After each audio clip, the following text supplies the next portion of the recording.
Network marketing ನೀವು MLM direct selling ಅಂತ ಏನ್ ಕರಿತಿರಲ್ಲ ಅದರೊಳಗಡೆ ನೀವು ಇದ್ದೀರಾ ಇದ್ರೆ ಈ ವಿಡಿಯೋ ನಿಮಗೆ ಯಾಕೆ ಅಂತ ಹೇಳಿದ್ರೆ ಇವತ್ತು ಯೂನಿವರ್ಸಿಟಿಗಳಲ್ಲಿ ಹಲವಾರು ಕೋರ್ಸ್ಗಳನ್ನ ನಾವು ನೋಡ್ತಾ ಇದ್ವಿ. ಫ್ಯಾಷನ್ ಡಿಸೈನಿಂಗ್ ಕೋರ್ಸ್ ಇದೆ, ಹೋಟೆಲ್ ಮ್ಯಾನೇಜ್ಮೆಂಟ್ ಕೋರ್ಸ್ ಇದೆ, ಇವೆಲ್ಲವೂ ಒಂದು ವೃತ್ತಿ ಧರ್ಮ ಪ್ರಕಾರವಾಗಿ ಕೋರ್ಸ್ಗಳನ್ನ ಮಾಡಿದ್ದಾರೆ.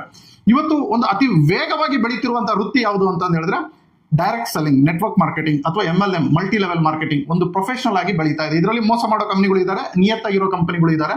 ಸೊ ನಾವು ನಿಯತ್ತಾಗಿರೋ ಕಂಪನಿ ಬಗ್ಗೆ ಮಾತಾಡೋಣಂತೆ. ಮೋಸ ಮಾಡೋರು ಎಲ್ಲ ಇಂಡಸ್ಟ್ರಿಯಲ್ಲಿ ಎಲ್ಲ ಕಡೆ ಇದ್ದಾರೆ, ಎಲ್ಲ ಡಿಪಾರ್ಟ್ಮೆಂಟ್ ಅಲ್ಲೂ ಇದ್ದಾರೆ. ನಾವು ಅದ್ರ ಬಗ್ಗೆ ತಲೆ ಕೆಡಿಸ್ಕೊಳೋದು ಬೇಡ. ಸೊ ನನ್ನ ವಿಚಾರ, ಈ ವಿಡಿಯೋ ಮಾಡೋ ವಿಚಾರ ಏನು ಅಂತ ಹೇಳಿದ್ರೆ, ನಾವು ಯಾಕೆ ಒಂದು ಕೋರ್ಸ್ ಅನ್ನ ನಮ್ಮ ಕರ್ನಾಟಕ ಯೂನಿವರ್ಸಿಟಿಯಲ್ಲಿ ಬಿಡುಗಡೆ ಮಾಡಬಾರ್ದು. ನೆಟ್ವರ್ಕ್ ಮಾರ್ಕೆಟಿಂಗ್ ಕೋರ್ಸ್ ಕರ್ನಾಟಕ ಯೂನಿವರ್ಸಿಟಿಯಲ್ಲಿ ಯಾಕೆ ಅದೊಂದು ಸಬ್ಜೆಕ್ಟ್ ಆಗಬಾರ್ದು? ಇದು ಒಂದು ಸಬ್ಜೆಕ್ಟ್ ಆಗಿ ಬಂದ್ರೆ ನೀವು ತಗೊಂತೀರಾ, ನೀವು ಅದಕ್ಕೆ ಜಾಯ್ನ್ ಆಗ್ತೀರಾ?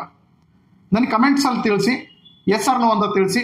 ಇದೊಂದು ಕೋರ್ಸ್ ಬರಬೇಕೋ ಬೇಡವಾ ಈ ವಿಚಾರ ನನ್ನ ತಲೆಯಲ್ಲಿ ಬಂತು, ಜಸ್ಟ್ ನಿಮ್ಮ ಹತ್ರ ಹಂಚ್ಕೊತಾ ಇದ್ದೀನಿ. ನಾನು ಇದಕ್ಕೆ ಬೇಕಾಗಿರುವಂತಹ ಕ್ರಮನ ಕೈಗೊಂಡು 20 ವರ್ಷದಿಂದ ಹೋರಾಟಗಳನ್ನ ಮಾಡ್ತಾ ಇದ್ದೀನಿ. ಇದನ್ನ ವಿಡಿಯೋ ಮಾಡಿ ಇವತ್ತು ನಿಮ್ಮ ಎದುರುಗಡೆ ಬಿಟ್ಟಿದ್ದೀನಿ. ಕಮೆಂಟ್ಸ್ ಅಲ್ಲಿ ತಿಳಿಸಿ, ನೀವು ನನಗೆ ಈ ಕೋರ್ಸ್ ಬಿಡುಗಡೆ ಮಾಡಬೇಕೋ ಬೇಡವಾ? ಏನಿದ್ರು ಕಮೆಂಟ್ಸ್ ಮಾಡಿ, ಪಾಸಿಟಿವ್ ನೆಗೆಟಿವ್ ಏನಿದ್ರು ನಿಮ್ಮ ವಿಚಾರಗಳನ್ನ ಕಮೆಂಟ್ಸ್ ಮಾಡಿ. ಇದೊಂದು ಕೋರ್ಸ್ ಆಗಿ ಬಂದ್ರೆ ಅವಾಗ ನ್ಯಾಯ ನೀತಿಯಿಂದ ನಾವು ಎಲ್ಲರೂ ನಡೀತೀವಿ, ಹಾಗೂ ಅನ್ಯಾಯ ಮಾಡುವಂತ ಕಂಪನಿಗಳಿಗೆ ಒಂದು ಒಳ್ಳೆ ಕಡಿವಾಣವನ್ನ ಹಾಕಬಹುದು. ಏನಂತೀರಾ? ನನಗೆ ತಿಳಿಸಿ. ಬಾಯ್.